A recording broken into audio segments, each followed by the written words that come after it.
Okay, welcome students. चलिए फिर आज आपका वेलकम है, स्वागत है, खुशामदीद है अल्फ्स एजुकेशन के यूट्यूब चैनल पर। तो फिर हम देखते हैं, आज हम हाजिर हुए हैं एक नए टॉपिक के साथ, linear equation in one variable. जी, मैं एएमयू एंट्रेंस की क्लास 9th के लिए प्रिपरेशन आपको करा रहा हूं।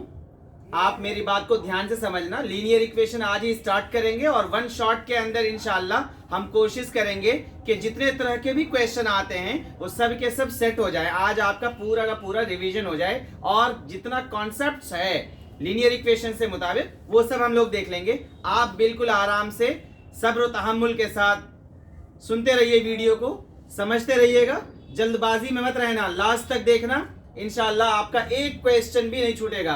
आज हम बहुत अच्छा लीनियर इक्वेशन से के प्रॉब्लम्स को सॉल्व करने जा रहे हैं कि क्वेश्चन से ऑप्शन को कैसे सेटिस्फाई कराएंगे, ऑप्शन से क्वेश्चन को कैसे करेंगे, कहाँ शॉर्टकट्स लगेगा, क्या लगेगा, वो पूरी बात आज हम करेंगे। हमारी बात का खास ख्याल रखिएगा, ध्यान से सुनिएगा बात को। एक एक क्वेश्चन सॉल्व करेंगे।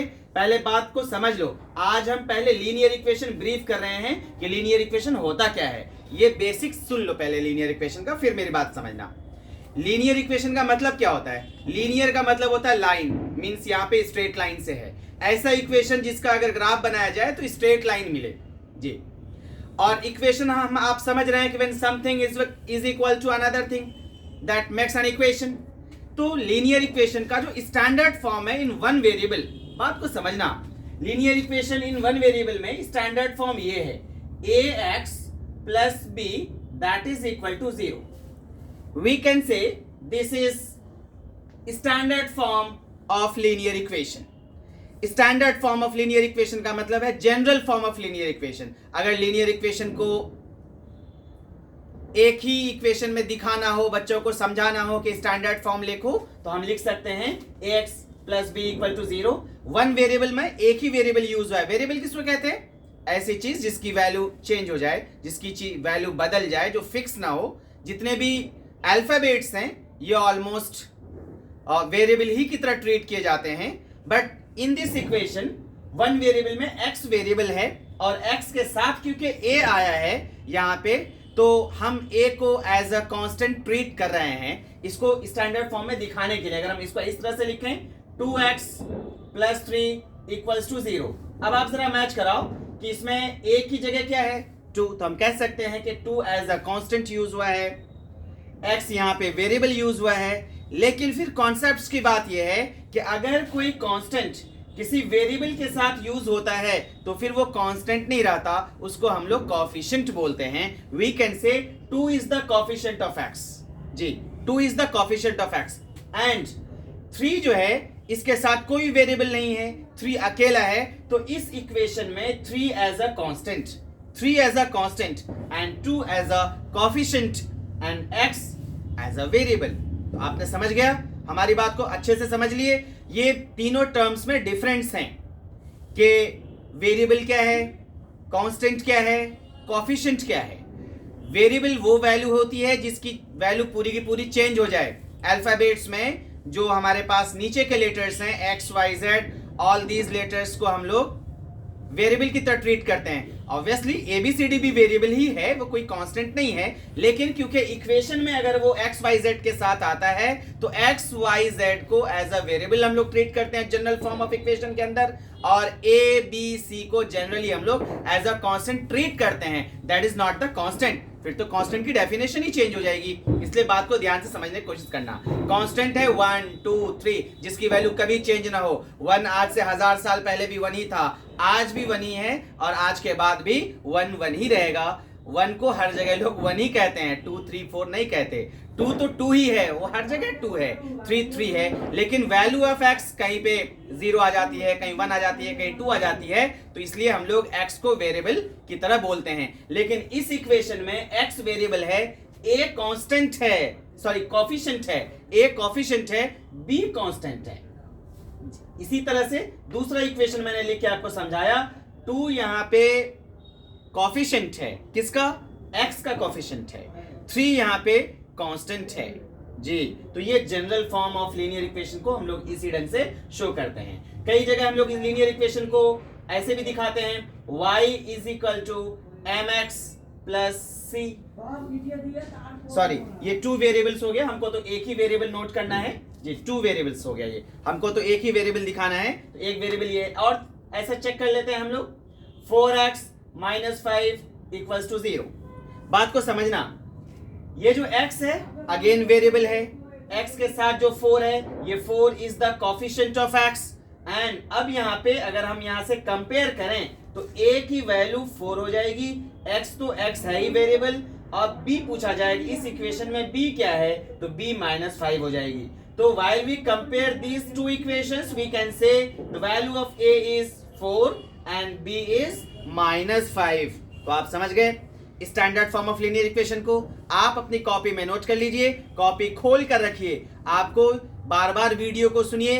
हम जो आपको वेरिएबल की कॉन्सेप्ट्स दिए, कांस्टेंट्स की कॉन्सेप्ट्स बताया, कोफिशिएंट्स बताया, इन सब में डिफरेंस क्या है, आप वीडियो बार बार देखिए, आपको समझ आ जाएगा कि कांस्टेंट, कोफिशिएंट्स और वेरिएबल किसको कहते हैं। और जब इसको हमने बताया कि this is standard form of linear equation, और standard form of linear equation ये सिंगल वेरिएबल है, सिंगल वेरिएबल में सिर्फ और सिर्फ हमने यहाँ पे as a variable x use किया है। a के बारे में बताया, a is the coefficient of x and b is the constant. So फिर हमने एग्जाम्पल के तौर पे दूसरा इक्वेशन लिखा 2x प्लस 3। जब इन दोनों इक्वेशन में कंपेयर करेंगे तो आप कह सकते हो a की जगह 2 है, तो वैल्यू ऑफ a इज 2 है while we compare these two equations, and value of b is 3। Clear है, आपको समझ में आ गया मेरी बात। अब फिर यहां देख लो, 4x minus 5 equals to 0। Again, when you compare these two equations, the value of a is 4 and b is minus 5। तो इस तरह से हमने इसको सॉल्व की, आप दो standard form of linear equation को दिखाया है। अब बात आती है लीनियर इक्वेशन। लीनियर क्यों नाम पड़ा? लीनियर नाम इसलिए पड़ा क्योंकि इसकी डिग्री 1 है। डिग्री और पावर में डिफरेंस होता है। डिग्री और पावर में डिफरेंस क्या है? अगर हम आपको ऐसे लिख दें x square plus x plus 3 equals to 0। बच्चे मेरे ध्यान से समझने की कोशिश करना, ये हमने एक इक्वेशन लिखा है। इंडिविजुअली वेरिएबल्स को अगर हम देखें तो इंडिविजुअल x पे पावर 2 है, इंडिविजुअल x पे कुछ नहीं लिखा तो 1 है, यहाँ पे कुछ नहीं लिखा तो 1 है, और यहाँ तो वेरिएबल ही नहीं है। तो जब वेरिएबल नहीं है तो यहाँ पे x की पावर 0 है, क्योंकि x की पावर 0 वैल्यू 1 हो जाती है, इसलिए यहाँ पे x की पावर 0 है। तो ये तो पावर हुआ। अलग अलग वेरिएबल पे, इंडिविजुअल वेरिएबल पे जो क्वांटिटी रेज्ड होती हैं उसके ऊपर लिखी गई है, वो समझ जाओ कि पावर है। तो x to the power 2, x to the power 1 here, and यहाँ x नहीं है तो x की पावर 0। तो 2, 1 और यहाँ x की पावर 0, इन सब में हाईएस्ट पावर क्या है? तो आप देख रहे हो कि हाईएस्ट पावर 2 है, तो हम कह सकते हैं कि इस इक्वेशन की डिग्री 2 है। इस इक्वेशन की डिग्री क्या है? 2 है। सिमिलरली आप इधर आ जाइए, यहां पे मुझे बताओ x टू द पावर क्या है? x टू दी पावर क्या है? कुछ नहीं लिखा हुआ तो क्या है? 1 है। यहाँ x है ही नहीं, तो x नहीं है तो x पे पावर क्या है?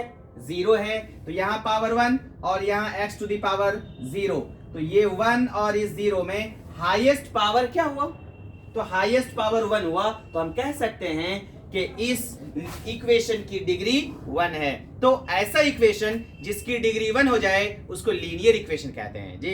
The equation which has degree 1 that is called linear equation. फिर बाद में बात करेंगे ऐसे इक्वेशन जिनकी डिग्री 2 हो जाए उसे क्या कहेंगे, जिनकी डिग्री 3 हो जाए उसे क्या कहेंगे, जिनकी डिग्री 4 हो जाए उनको क्या कहेंगे। ये सब के सब हम अलजेब्रिक एक्सप्रेशंस के अंदर बहुत डिटेल्स में पढ़ेंगे जी, बड़े ध्यान से समझना। तो आप बेसिक कॉन्सेप्ट हमने आपको लीनियर इक्वेशन इन 1 वेरिएबल, जो हमारा आज का टॉपिक है, ये हमने समझाया। आप देख लो अच्छे से, थंबनेल के ऊपर लिखा है linear equation in 1 variable. 1 variable हमने स्टैंडर्ड फॉर्म लिखा, कंपेयर करके value of a, value of b बताया, डिग्री ऑफ लीनियर इक्वेशन बताया, सब हो गया। हर इक्वेशन की अपनी एक ग्राफ होती है, तो लीनियर इक्वेशन का जो ग्राफ होगा वो हमेशा स्ट्रेट लाइन होगा। The graph of linear equation is always straight line. You can note it, आप नोट कर लो कॉपी में, कॉपी खोल कर बैठिए मेरी क्लास के अंदर, आपको पूरी बात अच्छे से खूब बढ़िया से समझ में आएगी। ठीक है, आप समझ गए इसको। अब हम बात करेंगे सॉल्यूशन ऑफ लीनियर इक्वेशन की। हर इक्वेशन का अपना एक सॉल्यूशन होता है, हर इक्वेशन सॉल्यूशन चाहता है। सॉल्यूशन का मतलब क्या है? सॉल्यूशन का मतलब है कि उस इक्वेशन में जो वेरिएबल यूज हुआ है उसकी वैल्यू फाइंड करिए, जो वैल्यू उस इक्वेशन के वेरिएबल्स में पुट किए जाने पर पूरे इक्वेशन को क्या कर दे, सेटिस्फाई कर दे। सेटिस्फाई करने का मतलब है अगर हम LHS में यहां पे इस इक्वेशन में देखो m अगर है तो ऑप्शंस जो आप देख रहे हो इनमें वही आंसर सही होगा जो इस इक्वेशन को सेटिस्फाई करेगा। सेटिस्फाई करने का मतलब है यहां पे भी m की वैल्यू पुट किया, सपोज 4/5 यहां भी पुट किया, यहां भी पुट किया और यहां भी पुट किया, उसके बाद LHS को अलग सॉल्व किया, RHS को अलग सॉल्व किया, तो दोनों साइड इक्वल हो गया तो समझ जाओ वो सेटिस्फाई हो गया। सेटिस्फाई का मतलब मैं समझा रहा था, तो आप समझ गए होंगे।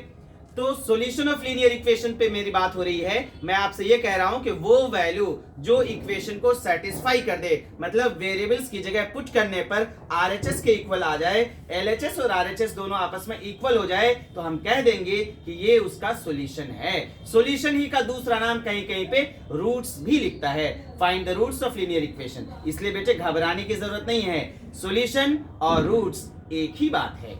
चलो, तो ये आपने नोट कर लिया होगा कॉपी में, मैं इसे रब कर रहा हूं। अब हमारी बात सॉल्यूशंस पे हो रही है। अब मैं आपको बहुत क्विक बताऊंगा टिप्स एंड ट्रिक के साथ कि लीनियर इक्वेशन के प्रॉब्लम सॉल्व कैसे किए जाते हैं विद इन 1 मिनट्स, 1 से भी कम, सम सेकंड्स के अंदर ही आप क्वेश्चन को कर लोगे। बड़े ध्यान से बात को समझने की कोशिश करना। जैसा कि मैंने आपको बताया कि लीनियर इक्वेशन के सॉल्यूशन के लिए जो हमें 4 ऑप्शन मिला रहेगा, हम क्या करेंगे, चारों ऑप्शन को 1 बाय 1 चेक करेंगे कि कौन सा ऑप्शन सही है, कौन सा ऑप्शन गलत है। ये डिपेंड करेगा क्वेश्चन के ऊपर। सम टाइम क्या होगा कि क्वेश्चन को सॉल्व करके आंसर ले आएंगे, सम टाइम क्या होगा आंसर से क्वेश्चन को सेटिस्फाई करा देंगे, हमारा रिजल्ट आ जाएगा। आप हमारे साथ बने रहिए, एंड तक बने रहो। मैं बहुत क्विक रिवीजन पूरे ही हर टाइप के प्रॉब्लम का करा दूंगा। लीनियर इक्वेशन में जितने तरह के प्रॉब्लम होते हैं सब तरह के प्रॉब्लम आज हमारे पास हैं, मैं आपको डिस्कस कर दूंगा। पूरा लीनियर इक्वेशन आपका बेसिक कॉन्सेप्ट पूरी तरह क्लियर हो जाएगा और इस हमारे पढ़ाई से बाहर एक क्वेश्चन नहीं जाएगा। आप हमारी बात का ध्यान रखना। डेटा चेंज हो सकता है बट प्रॉब्लम चेंज नहीं होगा, प्रॉब्लम इसी तरह का आ जाता है। आप ध्यान से सुनना। जैसे इसको सॉल्व करके m की वैल्यू फाइंड करनी है, तो अभी जो मैं बात कर रहा था कि ऑप्शन से बनाना, तो ऑप्शन ये कहता है कि m की जगह 4/5 यहां भी डालो, यहां भी डालो, LHS को सॉल्व करो, m की जगह 4/5 डालो और RHS को सॉल्व करो। LHS RHS सेम आना चाहिए। अगर इससे मिल गया तो ये आंसर है, नहीं तो ये है।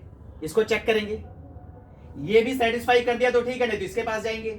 इसी तरह एक एक करके सबके पास हम जा सकते हैं। लेकिन क्योंकि आप देख रहे हो m की जो वैल्यू है ये फ्रैक्शन में है, और फ्रैक्शन अगर ये इंटीजर वैल्यू होती, ऑप्शंस में ऑप्शन जो हमारे पास होता इंटीजर में होता, सपोज सिर्फ 4 होता, 6 होता, 7 होता, तो ये वैल्यू को m की जगह पुट करके सॉल्व करना ज्यादा आसान होता rather than the given option जो कि फ्रैक्शन के अंदर है। तो ये थोड़ा सा डिफिकल्ट है, तो इससे ज्यादा इजी ये होगा कि हम इसी को सॉल्व करें और आंसर मिल जाएगा। चलो, सॉल्यूशन ऑफ लीनियर इक्वेशन हम चेक कर लें, सॉल्व करते हैं, हमारी प्रैक्टिस भी बन जाएगी। ये क्वेश्चन कई दफा AMU के एंट्रेंस में आया हुआ है, इस टाइप का अक्सर पूछ लिया जाता है, इसलिए ध्यान से समझने की कोशिश करना। अब मैं इसको सॉल्व कर रहा हूं, जाहिर है यहाँ LCM मारेंगे 2 आएगा, तो कुछ काम हम डायरेक्ट भी करेंगे। आप हमारी बात को समझने की कोशिश करना।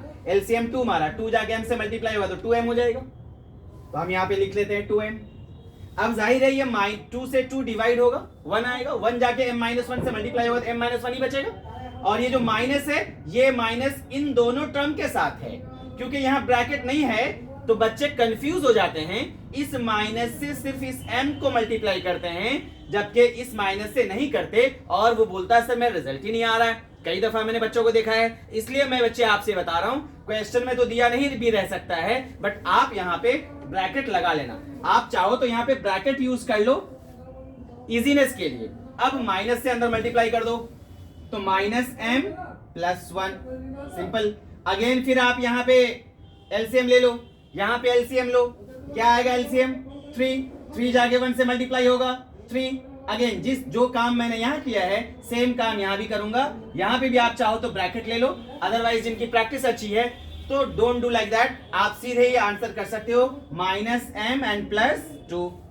अब देखो 2m - 1 is 2m - m, m होगा +1/2 दैट इज इक्वल टू, ध्यान से समझना बेटा। अब देखो यहाँ पे 3 ले लो, अगेन 3 प्लस 2 5 माइनस m। अब क्रॉस मल्टीप्लाई करेंगे इस पॉइंट से आगे, आपको सबको पता है क्रॉस मल्टीप्लाई मालूम कैसे करते हैं। क्रॉस मल्टीप्लाई ये 3 जाकर के एक का न्यूमरेटर दूसरे के डिनोमिनेटर से मल्टीप्लाई होगा, फिर ये न्यूमरेटर इसके डिनोमिनेटर से मल्टीप्लाई होगा, ये 2 इनके दोनों टर्म से। अगर 3 टर्म्स यहाँ पे होते, ट्राइनोमियल्स होता, 3 टर्म होता तो तीनों से मल्टीप्लाई होता। जी ध्यान रखियो। तो अब हम बात करेंगे 3 से मल्टीप्लाई कर लो, 3m plus 3 that equals to 10 minus 2m। अब m साथ कर लो, ये 2m इधर कर लो तो 3m। आपको ये मालूम कि एक टर्म्स एक साइड से दूसरे साइड जाते हैं, जब एक टर्म को एक साइड से दूसरे साइड में लीनियर इक्वेशन को लेके जाते हैं तो इसको कहते हैं ट्रांसपोजिशन। क्या कहते हैं? ट्रांसपोजिंग भी कहते हैं, ट्रांसपोजिशन भी कहते हैं कि when we take out a term from one side to another side, its sign becomes changes। जब इसका साइन चेंज हो जाता है तो हम कह सकते हैं कि ये ट्रांसपोजिंग है।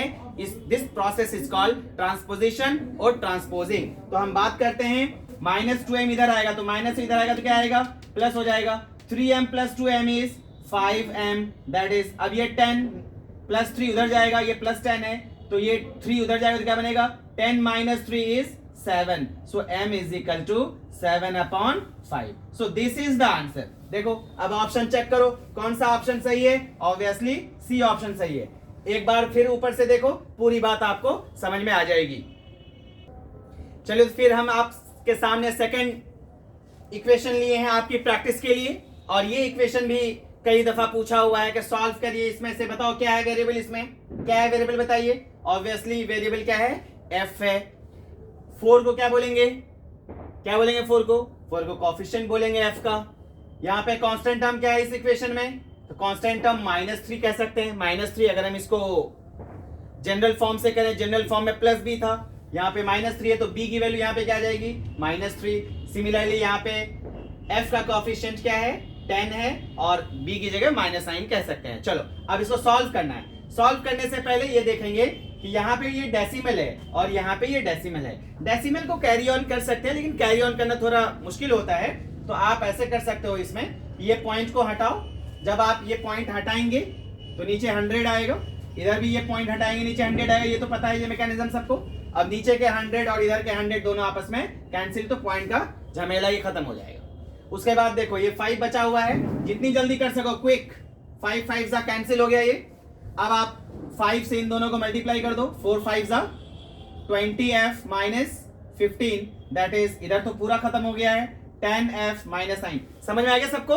देखो मैंने कुछ भी नहीं किया, पॉइंट हटाया नीचे 100, पॉइंट हटाया नीचे 100 कैंसिल हो गया, बचा यहाँ 25, यहाँ 5 5 जा 25। अब ये 5 बच गया, 5 से इन दोनों को मल्टीप्लाई कर लिया और यहाँ तो कुछ नहीं है तो 10f माइनस 9 आ गया। तो आप समझ गए होंगे ये मेरा पहला स्टेप। तो प्रॉब्लम बनाने को देखना, प्रॉब्लम बनाने टाइम किसी भी कॉम्पिटिटिव एग्जाम्स के लिए 2 बातों का खास ख्याल रखना चाहिए, स्पीड एंड एक्यूरेसी। हम बार बार बात करते हैं, हमारी स्पीड अच्छी होनी चाहिए, हमारी एक्यूरेसी भी अच्छी होनी चाहिए। So speed and accuracy both are required equally.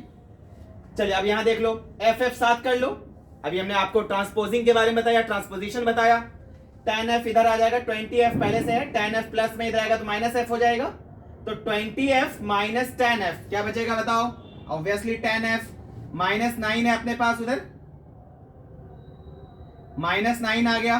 अब ये -15 उधर चला जाएगा, ऑब्वियसली क्या आ जाएगा? +15, सो 6 इधर आ गया आपको 10f।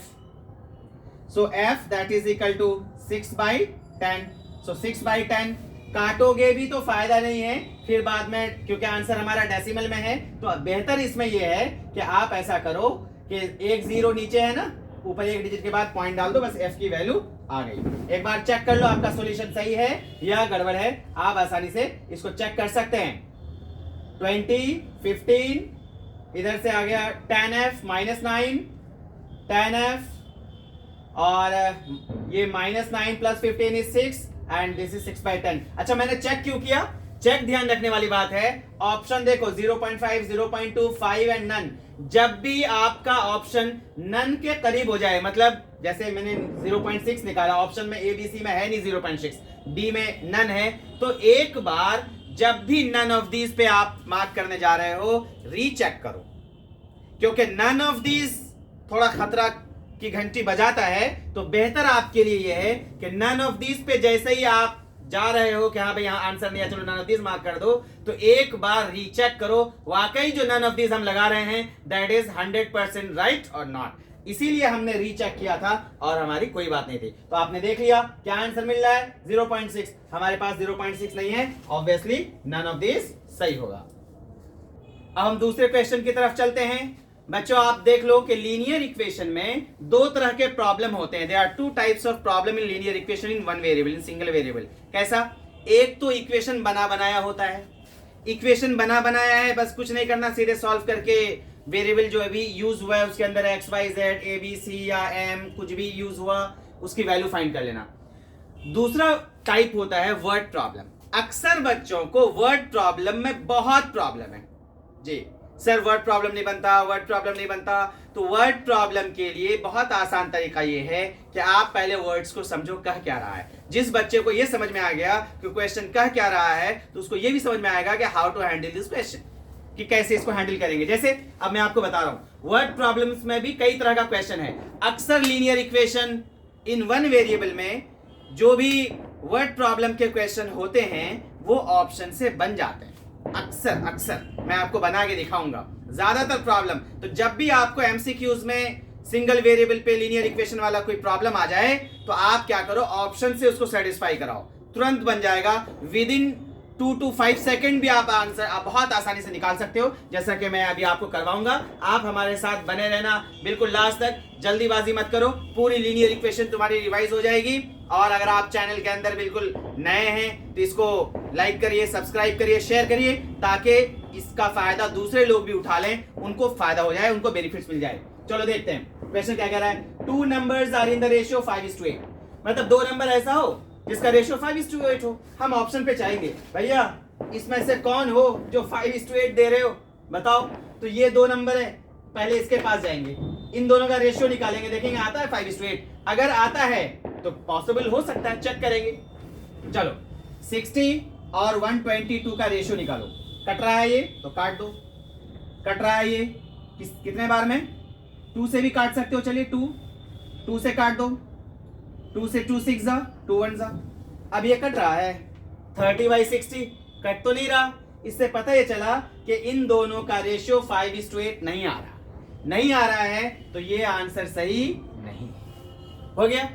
अब इसके पास चलेंगे, इसको पूछेंगे, इसको देखेंगे कि 70 और 112 इन दोनों का रेशियो निकालेंगे। तो 70/112 इन दोनों का रेशियो निकालेंगे। काटो इनको, बताओ किस चीज से कट रहा है।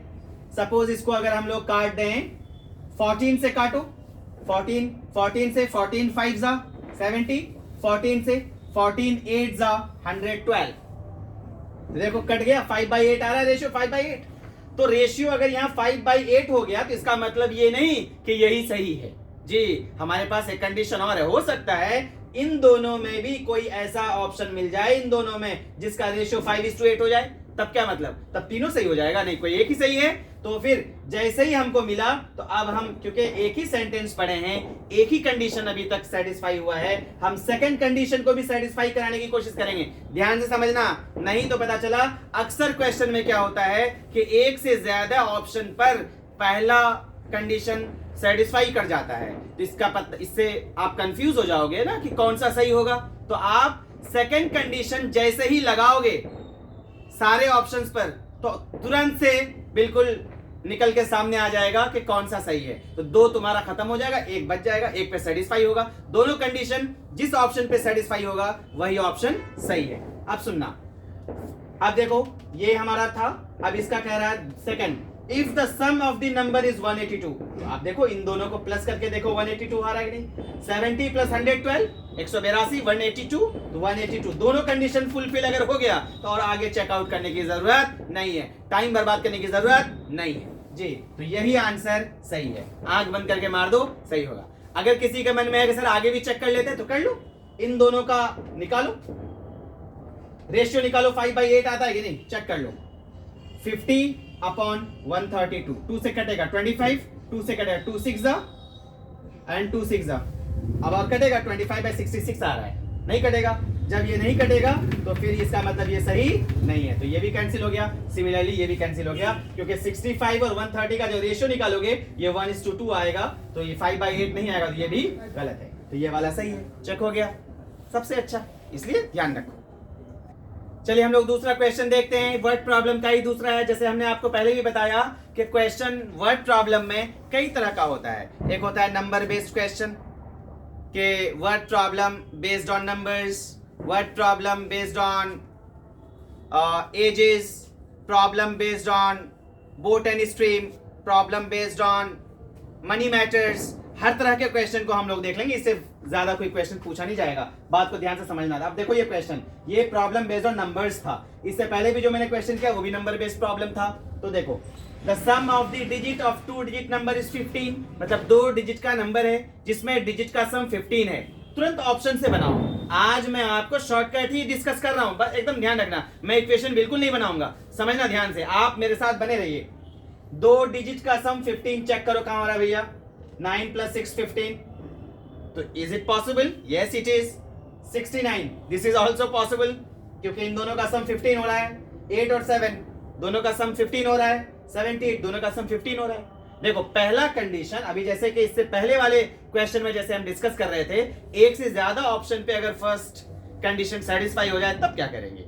तब क्या करेंगे, यहां जैसे कि हो रहा है, तब हम सेकंड कंडीशन लगाएंगे। अगर एक ही कंडीशन से हमारा आउट हो गया 3 ऑप्शन और एक ही ऑप्शन पे सेटिस्फाई हुआ एक कंडीशन, समझ लो वही आंसर है। अगर पहला कंडीशन सब पर एप्लीकेबल है या एक से ज्यादा ऑप्शन पे एप्लीकेबल है तो फिर उसको सेकंड कंडीशन पे बिठा के चेक करना पड़ता है। अब हम सेकंड कंडीशन चेक करते हैं। If the number formed by reversing the digits, अब हम पहले आ जाते हैं 96 के पास। अगर 96 पॉसिबल है तो क्वेश्चन कह रहा है कि if the number formed by reversing the digits, अगर नंबर चेंज कर दे अपने डिजिट्स को, तो 96 को चेंज करेंगे तो क्या आएगा? 69।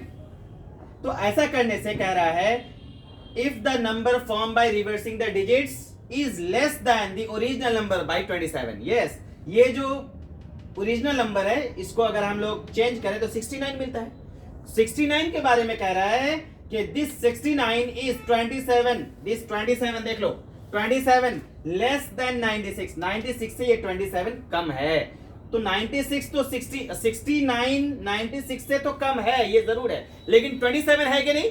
तो आप माइनस करके चेक कर लो, जाहिर है आप माइनस करोगे यहां से तो ये मेरे ख्याल से मिल जाएगा आपको 27, यहां से ये 27 दे रहा है। तो इसका मतलब दोनों कंडीशन इस पे लग रहा है, तो ये हो सकता है। इस पे चेक कर लेते हैं, इस पे भी लग जाए, चेक कर लेते हैं। 69, चलो भाई 69 आ गया।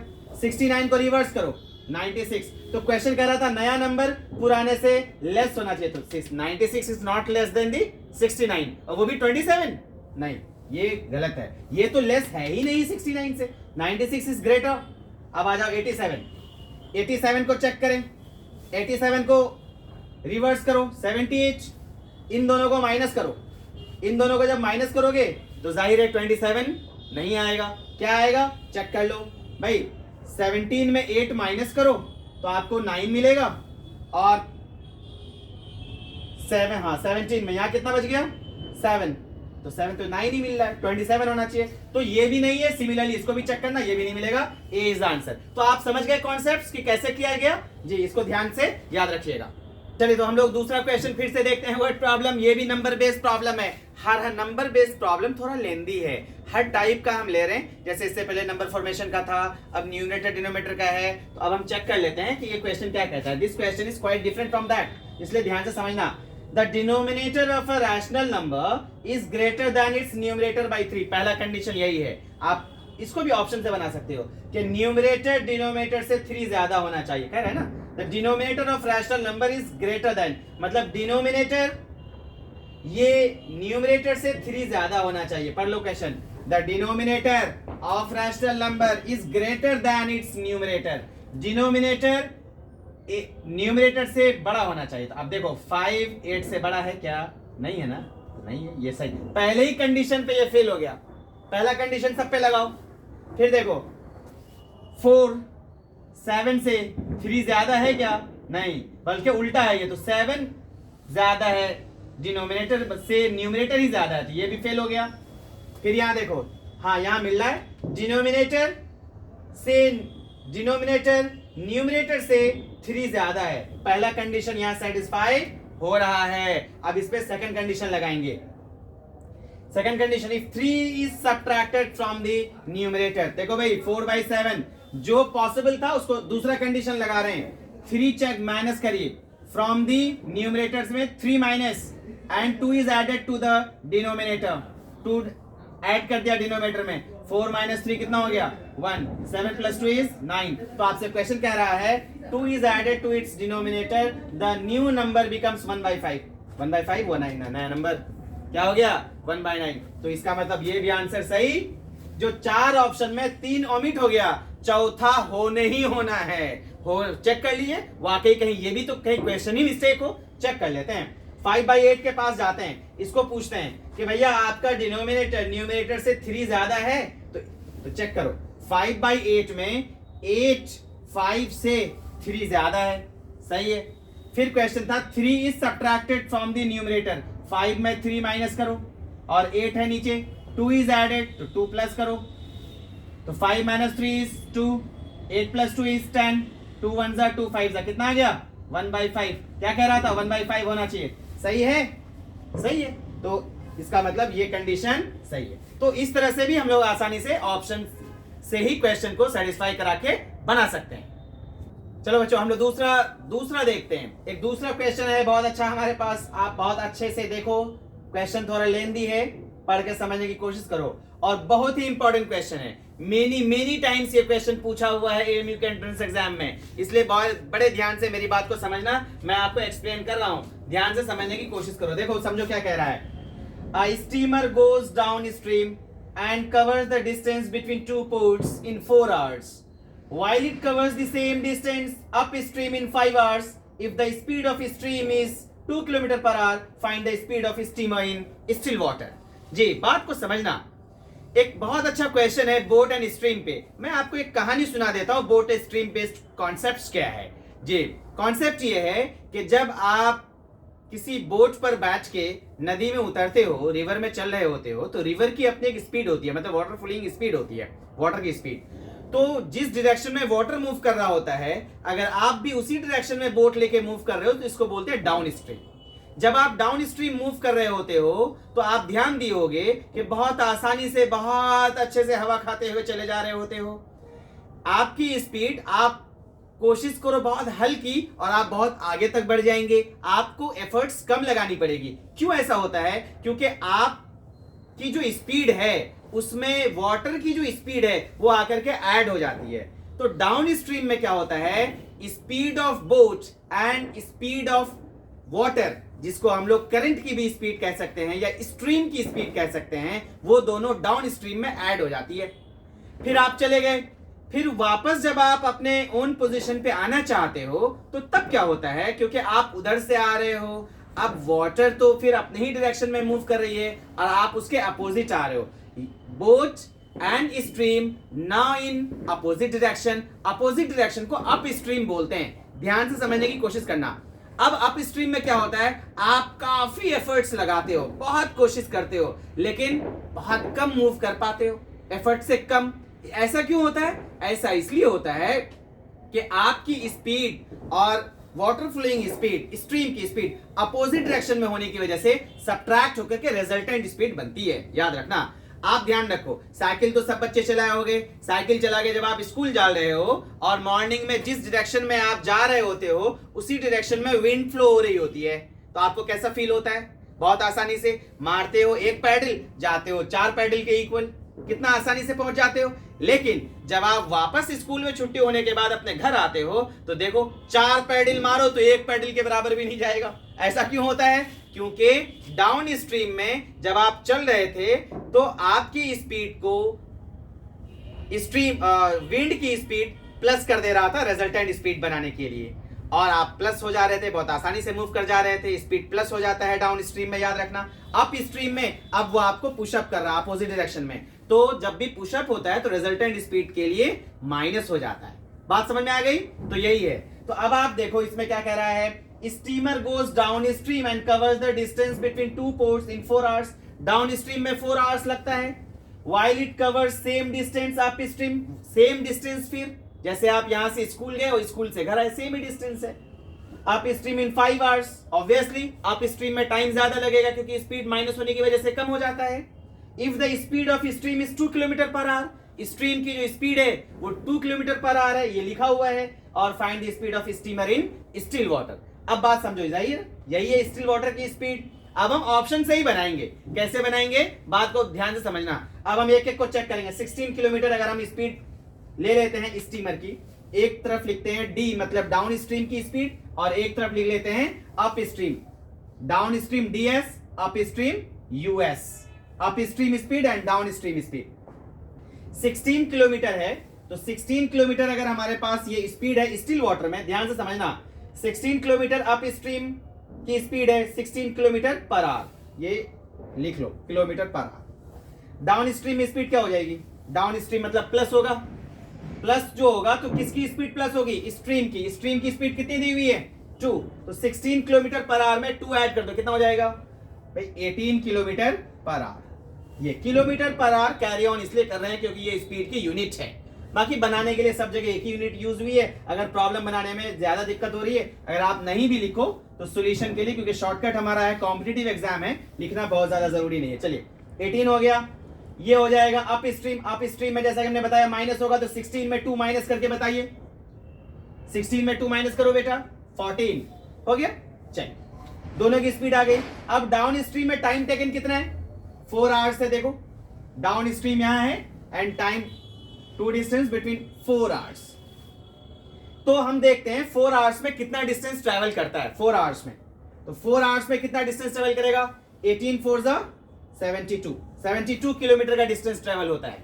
अब इसमें देखते हैं इसको कितना टाइम लगता है, इसको लगता है 5 आवर्स। देखो same distance up stream in 5 hours, इसको लगता है 5 आवर्स, तो 14 5 70। अब देखो क्वेश्चन कह रहा था सेम डिस्टेंस, देखो यहाँ सेम डिस्टेंस कह रहा था, क्या सेम है क्या, 72 एंड 70 सेम नहीं है, इसका मतलब ये सही।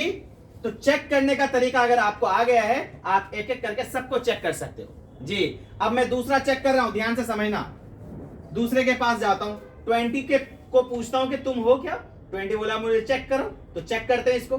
20 में डाउन स्ट्रीम के लिए स्ट्रीम की speed 2 kilometre per our add करेंगे ना 20 में, डाउन स्ट्रीम के लिए तो 22 हो जाएगा, और अप स्ट्रीम में 2 माइनस करने के लिए तो ये 18 हो जाएगा।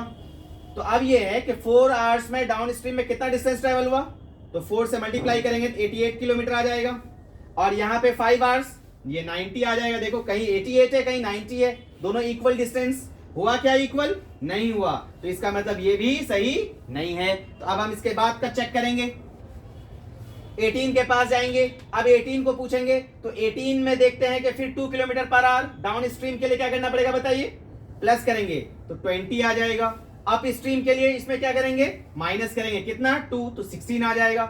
अब डाउन स्ट्रीम में टाइम टेकन 4 आवर्स है, 4 से मल्टीप्लाई करिए 80 किलोमीटर आ गया। यहाँ 5 से मल्टीप्लाई करेंगे, फिर अप स्ट्रीम में कितना टाइम टेकन है 5 आवर्स, 5 से मल्टीप्लाई कीजिए 16 5 80। देखो दोनों जगह सेम डिस्टेंस आया, जब सेम डिस्टेंस आया इसका मतलब ये वाला सही है। जब एक मिल गया तो इसको फिर चेक कर सकते हो, अदरवाइज ये भी नहीं होगा। ओके ठीक है फ्रेंड्स, अब हम और आगे बढ़ते हैं, देखते हैं नेक्स्ट टाइप दूसरा क्वेश्चन। जैसे कि हमने अर्लियर बताया कि कई तरह का क्वेश्चन होता है, इसलिए घबराना नहीं जी। ये नहीं कि सर बहुत लंबा पढ़ा रहे हैं, बहुत बता दिए, ये सब जरूरी चीज है और एक ही वीडियो में तुम्हारा सारा रिवीजन हो जाएगा लीनियर इक्वेशन। और अक्सर बच्चों को वर्ड प्रॉब्लम में प्रॉब्लम होती है, और वर्ड प्रॉब्लम कई तरह का है, एक एक तरह का एक एक एग्जाम्पल हम लोग ले रहे हैं। अब ये देखो, ये प्रॉब्लम बेस्ड ऑन एजेस पर है, इससे पहले बोट एंड स्ट्रीम बनाया। अब जो बोट एंड स्ट्रीम का क्वेश्चन हमने बताया भी आपको, कोई भी क्वेश्चन पे लगा दो बोट एंड स्ट्रीम, जो तरीका मैंने अभी बताया है लगन ही लगना है जी, शॉर्टकट्स हैं ये सब। अब देखो इसको भी शॉर्टकट से बनाएंगे। 2 years ago Dilip was 3 times as old as his son। आपको कुछ भी इक्वेशन फॉर्म करने की जरूरत एंट्रेंस के लिए फिलहाल तो नहीं है, इसलिए ध्यान से समझ लो मेरी बात, हमारे साथ कंटिन्यू रहो और चलते रहो। मैं सारे टॉपिक आपको 1 by 1 बहुत कायदे से पढ़ाऊंगा, बस हमारे साथ, हमारी वीडियो के साथ, हमारे चैनल के साथ बने रहिए, लाइक और सब्सक्राइब और शेयर करते रहिए इनको। अब देखो 2 years ago Dilip was 3 times as old as his son।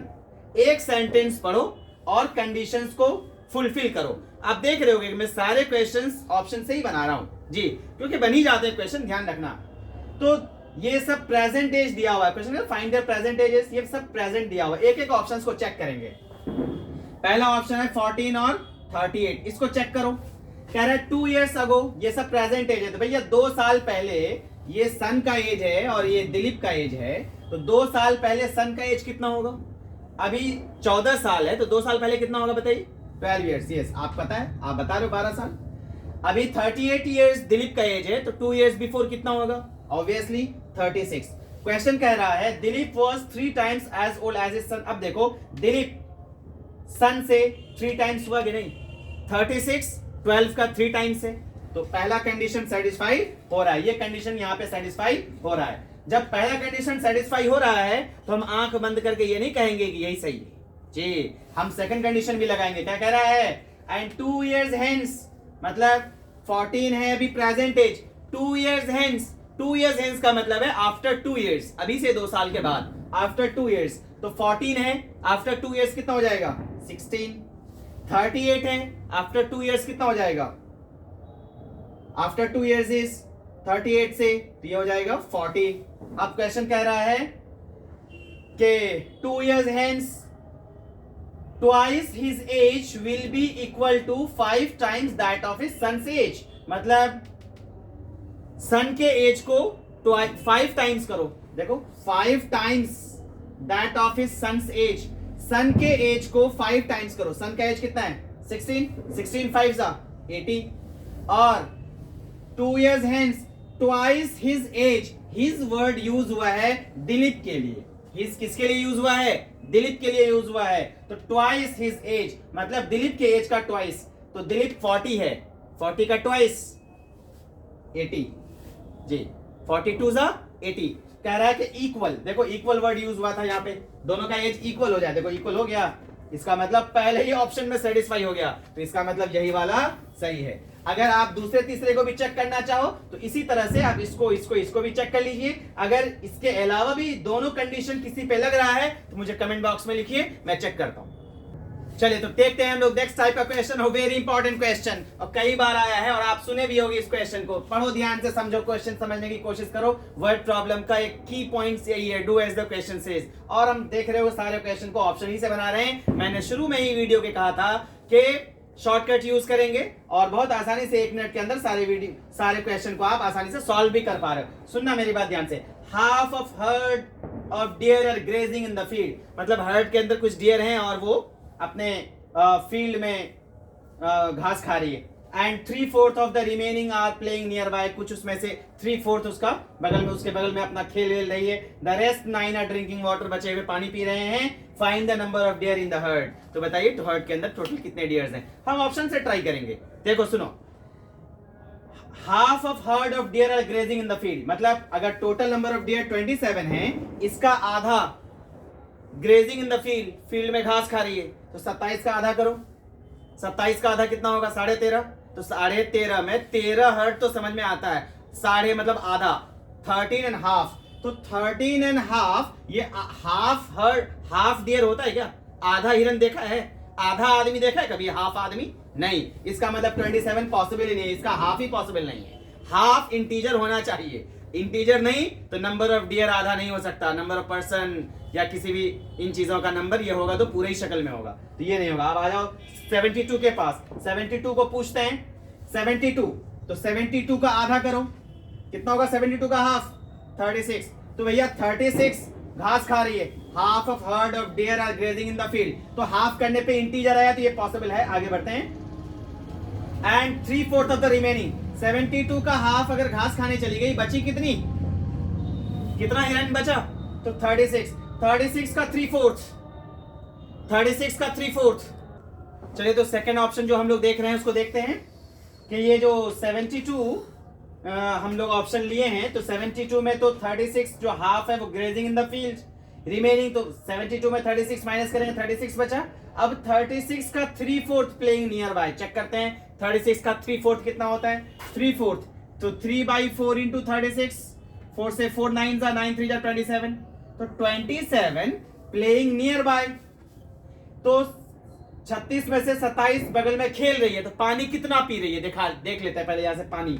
तो 36 में से 27 प्लेइंग नियर बाय है, तो रेस्ट ऑफ ड्रिंकिंग वाटर, तो 36 में 27 माइनस करो, यू विल गेट 9। तो 9 पानी पी रही ना हमारे सॉल्यूशन के मुताबिक। तो क्वेश्चन भी तो कह रहा है कि the rest 9 are drinking water, तो मेरा भी नंबर और इनका नंबर सेम आ गया ना, तो इसका मतलब है 72 सेटिस्फाई हो गया, तो ये सही है। कोई बोले सर कहीं 84 भी हो जाए, तो चेक कर लो 84 को, 84 का आधा करो 42, तो 42 तो चला गया भैया ग्रेजिंग इन द फील्ड, कितना बचा 42, 42 का 3/4 करो, 3/4 इंटू 42, तो कैंसिल करो, ये कट रहा है 42 4 से कट नहीं रहा है, ये फ्रैक्शन में चला जाएगा, जब ये फ्रैक्शन में चला जाएगा तो ये नहीं होगा।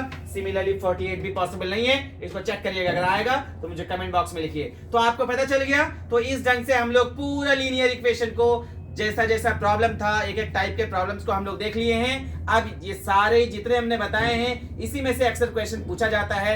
एक आध इंटीजर्स का क्वेश्चन है, वो फिर हम लोग जो है देखते हैं क्या है, ठीक है।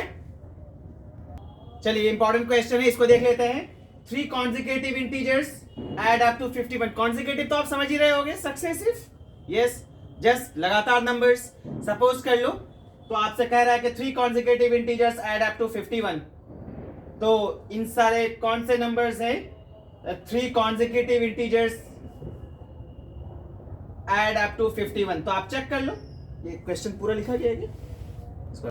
तो 3 consecutive integers add up to 51, तो आप चेक करो कि इनमें कौन कौन इंटीजर कॉन्जिकेटिव हैं। तो कॉन्जिकेटिव मतलब देख लो 14, 15, 16 कॉन्जिकेटिव हैं, ये भी कॉन्जिकेटिव, ये भी कॉन्जिकेटिव, सारे के सारे ऑप्शन कॉन्जिकेटिव हैं। अब देखने वाली बात ये है कि ऐड अप टू 51 किनका सम 51 होता है, इनको चेक करो 51 होता है कि नहीं, इनको चेक करो 51 होता है कि नहीं, इनको चेक करो, जिसमें 51 होगा वो आंसर सही है। तो आप देख पा रहे हो कि सी ऑप्शन में 51 आ रहा है। इसी में क्वेश्चन और है, ये हमने कह दिया 3 consecutive integers are add, ये consecutive integers। इसी में क्वेश्चन क्या पूछता है, 3 consecutive even integers, even integers का सम सपोज 52 है या 182 है, 166 है, इवन इंटीजर्स। तो इवन इंटीजर्स लेने के लिए फिर ऑप्शंस में चेक कर लेंगे। बनाने का तरीका यह है कि अगर आप नंबर को x सपोज करोगे, कॉन्जिकेटिव इंटीजर्स में 1 ऐड करना पड़ता है, x में 1 ऐड करो x + 1, और फिर x + 1 में ऐड करो x + 2, तीनों का सम करो 51, सॉल्व करो, x आएगा, x आया पहला, 1 ऐड करो दूसरा, 2 ऐड करो तीसरा, हो गया। अच्छा सुनो, अगर इसी में क्वेश्चन ये आ जाता है कि even integers, consecutive even integers, तो एक इंटीजर अगर हम लोग सपोज करो एक इवन 2 है, 2 के बाद इवन इंटीजर कौन है 4, तो 2 में 2 ऐड किया तब ना 4 आया, अब 4 के बाद क्या है 6, तो 4 में जब 2 ऐड किया तब ना 6 आया, और 6 के बाद इवन क्या है 8, तो 6 में 2 ऐड किया तब ना 8 आया। तो इससे पता ये चला इवन इंटीजर्स पाने के लिए जो आप इंटीजर सपोज कर रहे हो उसमें 2 ऐड करना पड़ता है। Clear to all of you? Now अगर आप ऑड इंटीजर लेते हो तो ऑड इंटीजर में सपोज पहला इंटीजर क्या है ऑड 1 सपोज करते हैं, उसके बाद 3, उसके बाद 5, तो एवरी ऑड इंटीजर के लिए हम लोग क्या कर रहे हैं 2 ऐड कर रहे हैं, तब भी ऑड मिल रहा है। तो चाहे इवन इंटीजर रहे या ऑड इंटीजर रहे, आप जो x सपोज करोगे, तो जब आप इवन इंटीजर का क्वेश्चन रहेगा तो x वहां इवन सपोज करोगे, और जब आप ऑड इंटीजर का क्वेश्चन सॉल्व कर रहे हो तो x को क्या सपोज करोगे ऑड इंटीजर। तो ऑड इंटीजर के कॉन्जिकेटिव इंटीजर्स के लिए भी सपोज्ड इंटीजर में x ही और 2 ही सपोज करेंगे, x में भी, और इवन में भी 2 ही सपोज करेंगे। तो x + 2 एंड x + 2 में फिर 2 ऐड करो x + 4, ये इवन के लिए भी यही लेते हैं और ऑड के लिए भी यही लेते हैं। बस फर्क ये है अगर हमारे पास इस तरह का नंबर है तो 3 नंबर है, 3 नंबर रहे तो तीनों का सम जितना रहेगा उसको कर देंगे, चाहे ऑड रहे या इवन रहे। बाकी कॉन्जिकेटिव इंटीजर है तो x + 1 और x + 2। समझ में आ गया? तो इस तरह से एक शॉट के अंदर हमने आपको पूरा लीनियर इक्वेशन हर तरह के क्वेश्चंस को करा दिए हैं। एक भी क्वेश्चन हमारे कराए टाइप से बाहर नहीं आएगा। आप हमारे क्वेश्चन को खूब अच्छे से समझो, वीडियो को बार बार देखो, बार बार समझने की कोशिश करो। किसी तरह की प्रॉब्लम आती है कमेंट बॉक्स में लिखिए, हम आपकी हर वक्त हेल्प करेंगे। आप हमको कॉन्टैक्ट कर सकते हैं, मैं ऑफलाइन भी अवेलेबल होता हूँ इवनिंग आवर्स में, आप 7 बजे 8 बजे के बाद मुझे कांटेक्ट कर सकते हैं। आप हमारे YouTube चैनल को फॉलो कर सकते हैं। आप बार बार देखिए। इससे पहले जो हमने रैशनल नंबर को पढ़ाया है इसमें 3 शॉट लगाया था, उसको भी आप चेक कर सकते हैं। रैशनल नंबर आपका कंप्लीट हो गया। लीनियर इक्वेशन छोटा टॉपिक था, इसको हमने कंप्लीट कर दिया। अब नेक्स्ट वीडियो में इसके बाद के जो यूनिट्स होंगे एनसीईआरटी के अंदर हम वो लेके आएंगे। आप रेडी रहिएगा, कहीं जाइए मत, ध्यान से समझिए, सही चलेगा। ठीक है, खुदा हाफिज।